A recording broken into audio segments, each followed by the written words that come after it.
Hi, my name is Connor Ackerman, and I'm going to present to you today the straddling checkerboard cipher. So a little introduction here. It is a substitution cipher that uses fractionated text. In history, some important things it did is that the cipher was used to form several important field ciphers, including the Vic cipher, which the Soviets used in the Cold War. It is also it can be a very strong cipher if done right, but it's not perfect, as you will see later. So to set it up, so each character is represented by 1 or 2 digits.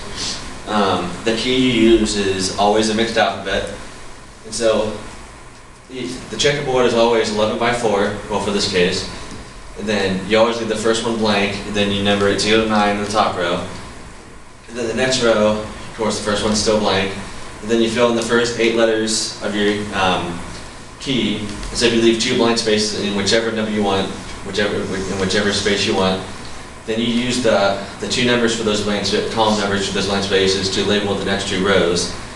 And then you fill in the rest of your key, but you leave 2 other spaces. And usually you would have probably the number symbol, so that way you can help with encrypting numbers. But for the other one, you either leave it blank or you put punctuation, whichever you prefer to do.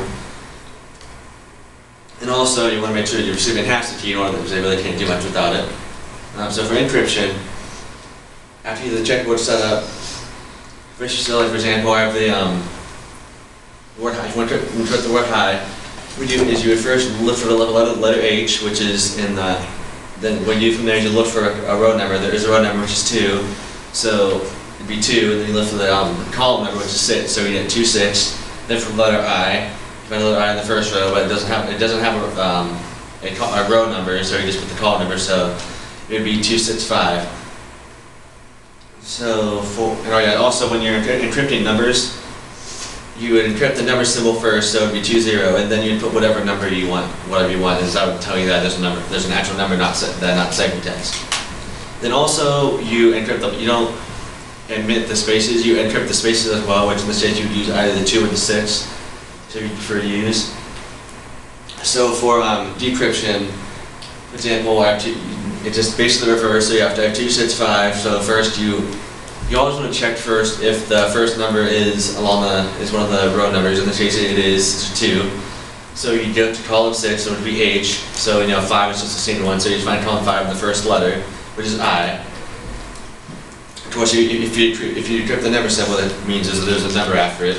Or if you encrypt like just a plain 2 or plain 6, that's a space. So vulnerability.